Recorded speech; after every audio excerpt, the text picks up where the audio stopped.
from your local election headquarters. This is Politics Today with Jackie Kingston. The good news is that your property values just increased. The bad news that your tax bill will likely follow. We'll break down how to file a protest and what that recent spike in appraisal values means for your tax bill from the city of Amarillo's perspective.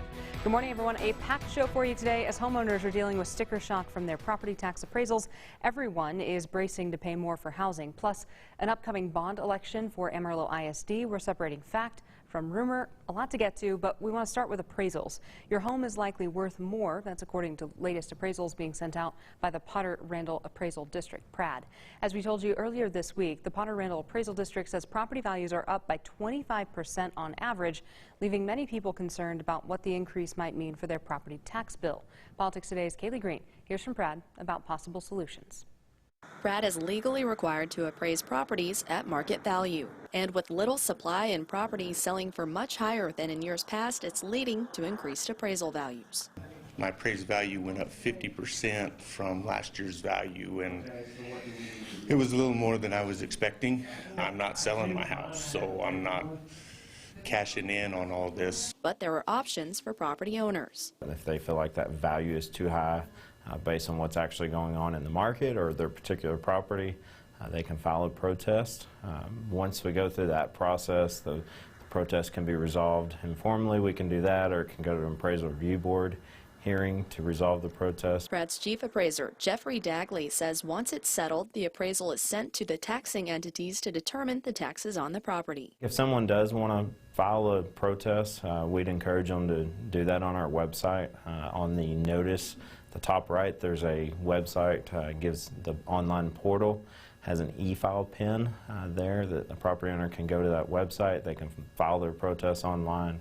That really just streamlines the process for us, and we can communicate back and forth through that portal. Lige Murray, a Canyon resident, says it was worth it to visit PRAD in person and see what his options are to lower his appraisal value. And they did suggest I submit a protest. They were very helpful. They walked me through completing the form, said in a couple of weeks I'll have a hearing date. So one step at a time. For those hesitant to file a protest and fear their new appraisals could increase further, we're not going to raise your value if you protest. We're going to leave it where it's at.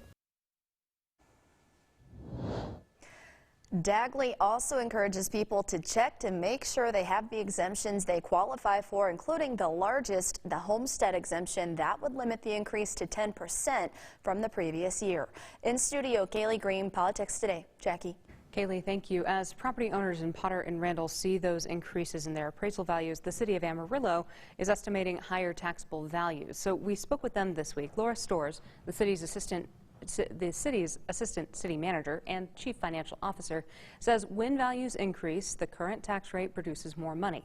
She says state law has changed, and Senate Bill 2 lowered the amount that a governing body can increase the tax revenue from a tax rate. It's been lowered to 3.5% for maintenance and operations over the prior year. If we hit that 3.5% cap, our city council will have to make a decision. They will have to say, okay, we either want to make it be whatever the cap is, or they would have to call an election and go to an election. Early estimates indicate that we could potentially reach that cap without any change in the current tax rate that we have. Storrs says the city has not started its budget workshops with the city council. Those happen in the summer. They'll likely know more then. She says any additional funds will help with public services, including fire, police, streets, parks, and much more. Well, the May 7th election just a few weeks away, but we're still talking taxes. There's confusion surrounding one of the propositions that does have to do with taxes. We've been hearing from viewers who say it's difficult to understand, so some clarity this morning. Politics Today Austin correspondent Jayla Washington breaks it all down. When a proposition is written, what is it really saying to your average voter? A constitutional amendment authorizing the legislature to provide for the reduction of the amount of a limitation on the total amount. That's my colleague Monica Madden reading verbatim Proposition 1 for May's election. Secondary public school purposes. She asked the voter if he understood what it means. Might need to put a layman's version below that, i.e. here's what it means in simpleton terms. Beneath it all, Prop 1 is really saying disabled and senior Texans would get a tax break, paying less to public public schools. The reality is, when we put something before the voters, it really should be that they're answering the question yes or no. You're looking at the local government Senate committee addressing confusing language in a hearing last week. Right now, under Texas law, a proposition on a ballot must be the same as it's written in the state's constitution. You could change the election code 52071. That time in the booth with the prop language is not the time to be educating the voter. Still, no changes can be made, at least for now. Dale Kramer with the Texas Taxpayer and Research Association says the month of May will already be challenging, confusing ballot language aside. Our experience is May turnout generally is lower than other elections. Doing your best to be informed before you vote will be key, especially with initiatives that directly impact your wallet. I'll do some research online to figure out what the heck it means, and if not, ask. Proposition 1 won't change how much money a school district gets. If it passes and seniors and disabled Texans do get a tax break, the state would pick up the rest of that slack. Amarillo city leaders approved the annexation of the new West Plains High School in the Randall County area.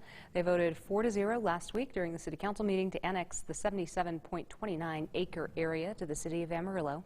The new high school is the new addition to the Canyon Independent School District. It was the first reading of that item. A second one will happen at a later council meeting. The school is expected to open this fall. Amarillo voters making some major decisions when it comes to the future of our kids' education. Coming up, Kaylee Green joins us back in studio with our in-depth coverage of the bond propositions voters will decide on Saturday. I'm Jackie Kingston. You're watching Politics Today from your local election headquarters.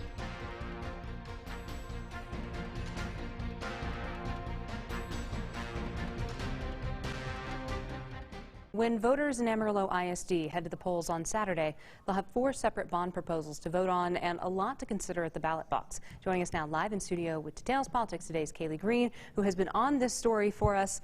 Kaylee, welcome back. Thank you for being here this morning. Let's talk about what's going on here. We're seeing a lot of arguments from people who are both for and against these proposals. There are even political action groups who are getting in on this. We've seen many of those. But what's the basic thing that our viewers need to know? Well, Jackie, first of all, if these props are approved, yes, it would mean property tax hikes for people in Amarillo ISD. Okay, so that's the baseline thing. But what's the total price tag on this package? What can voters expect to see? If all of these propositions were to pass, what would it be? The total cost, if all 4 props are passed, would come out to $285.9 million. So let's take a look at AISD, what they say those bond funds would accomplish. Yeah. So Prop A itself is worth $180.6 million. The majority of that prop, $65.7 million, would go toward replacing Austin Middle School, which the district says needs to be done, plus $21.7 million for safety and security updates. That includes perimeter fencing at elementary schools and secured entrances at middle schools. It also accounts for air conditioning at middle and elementary school gyms and tech upgrades across the district, then fine arts athletics improvements. AISD says their facilities committee recommended replacing Austin Middle School because of damage underneath the foundation. They say it would have costed $25 million to repair it, but would cause disruptions for students for up to 3 years. Right now, the school is safe for students, but sections are closed off for safety. A few weeks ago, I sat down with representatives from political action groups for and against Prop A to better understand their points of view. Austin just doesn't have the great bones. It's got to be rebuilt. And so that's mainly what Proposition would do. Plus, modernize things across all the campuses that need to be modernized, including, enhancing safety. There are issues within some of these propositions that make sense, but those need to be cut out. They need to be focused on as a single item, especially Austin Middle School. The school board needs to go back to the drawing board. On to the other props on the ballot now. Prop B, $19 million, would allow for renovations at Dick Bivens Stadium, including fixing the bleachers, which the district says are cracking and bowing, plus removing rows at the bottom of the stands to allow for an 8-lane track. Prop C, a new natatorium owned by the district, would cost $38.3 million. It would allow for a 50-meter practice and competition indoor swimming pool for student swim teams. Finally, then, Prop D, with a cost of $48 million, would be used for multi-purpose indoor practice facilities at all 4 traditional high schools. AISD says they would be used for indoor athletics and PE, plus fine arts practices like marching band as well. But again, Kaylee, not everyone agrees on these bonds. What are you hearing as you continue to be on this beat and interview people ahead of this election? Well, Jackie, I talked with President of the AISD Board of Trustees, who really thinks these are needs for the district, especially replacing Austin Middle School. But as you said, that's not how some concerned citizens see this. They're concerned about how it's going to affect their wallets. AISD has done a great job of being very conservative with our financial resources. We continually to have a superior rating with the state of Texas and the TEA in that. So there's really, they do a great job of making sure we're conservative with our resources. And when we do have specific needs like this, obviously it makes most sense to go ahead and put that before the voter and ask them to join us in that.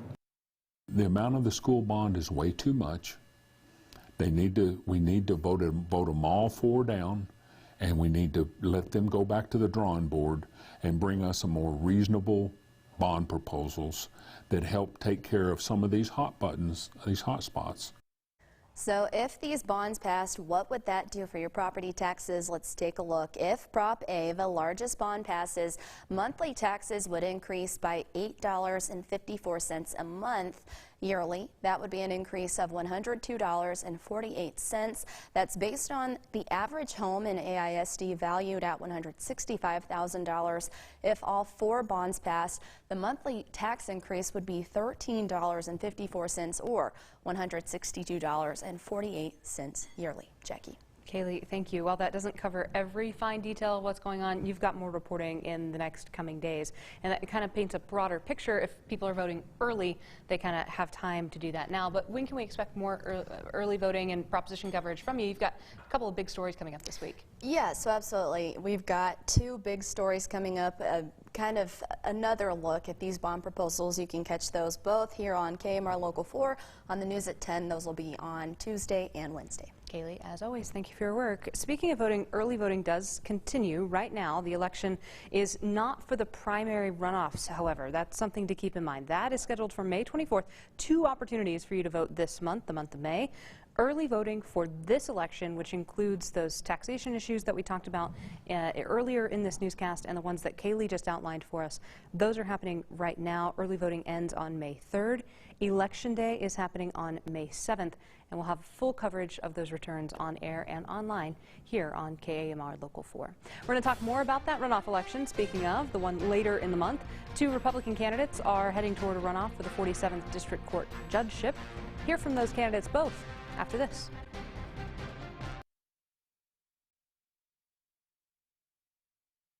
Welcome back. The race for 47th District Court judge continues in a runoff election. 2 Republicans headed into that runoff race for 47th District Court judge. That includes Potter, Randall, and Armstrong counties, all of us. Those candidates are lawyers Dee Johnson and Jomar Wilson. During the March 1st primary election, returns showed that Dee Johnson received 45% of the vote. Jomar Wilson got 35%, advancing both of them to the runoff. Of course, you need 50+1 to be the candidate. Last week, Politics Today's Kaylee Green asked both candidates why they think they're the right person for that job and why voters should back them. This court needs someone that knows how to deal with family and criminal matters, because that's what it's going to do 9/10 of the time. I have that experience and that expertise. My opponent just simply does not. This is a court of general jurisdiction. There are over 400 civil cases pending in this court, so civil litigation experience matters a lot. But I also do have experience in family and criminal law. So we do want to note and make sure you know this runoff election is a separate election from the May 7th special election. The runoff is happening Tuesday, May 24th. Early voting starts May 16th and will run through the 20th. You can hear more from both of the candidates for 47th District Court Judge, all waiting for you on myhighplains.com. An Amarillo man is among 75 people receiving sentence commutations by the Biden administration. The administration announced all the individuals receiving those commutations were serving sentences for non-violent drug offenses. So to recap, Nicholas Cano pleaded guilty in 2014 to possession with intent to distribute 50 grams or more of methamphetamine, and aiding and abetting. He was sentenced to more than 11 years in prison and a 4-year term of supervised release in 2014. With this commutation, Kano's sentence will end in April of next year. He'll have the chance to serve it in home confinement, and then that 4 years supervised release will remain. The U.S. Supreme Court hearing arguments for and against the Remain in Mexico policy, which requires migrants seeking asylum to wait in Mexico until they get a hearing. President Biden wants to end that Trump-era policy, but Texas and other Republican-led states want to keep it in place. Something the justices seem to be most unclear on was whether the court has the sole authority to implement immigration policies. Arguing that the Biden administration, just like the rest of us, have to follow federal law.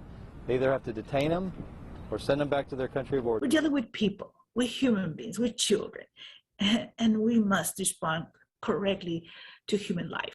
Syracuse University tracks immigration courts nationwide. Their numbers show in December of last year, the immigration judges denied asylum claims in at least 70% of cases. Other regional news for us, the Oklahoma House approved a Texas-style abortion ban that prohibits abortion after about 6 weeks of pregnancy.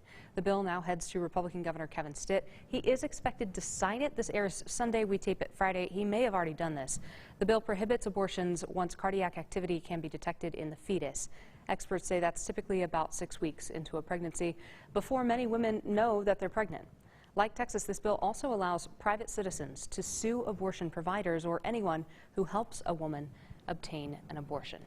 Cattle producers from around the region gathering in Canadian for the Hemphill County Beef Cattle Conference. Coming up next here on Politics Today, what Representative Ronnie Jackson and former Secretary of State Mike Pompeo had to say to area ranchers. Discuss the changing markets, ranching, and beef cattle sustainability across the nation and the world. Politics Today's Jack Kessler has more from this year's cattle conference and how it helps our local producers.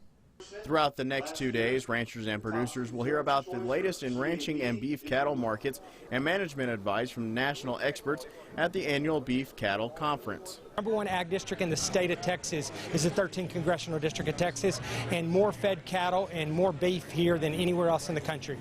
According to Texas A&M AgriLife, the conference will include prime educational information, multiple trade show vendors, and the opportunity to visit and network with ranchers in a large geographical area, as well as guest speakers including 13th Congressional District Representative Ronnie Jackson. At the conference, Representative Jackson spoke on how politics in Washington, D.C. are affecting beef cattle producers.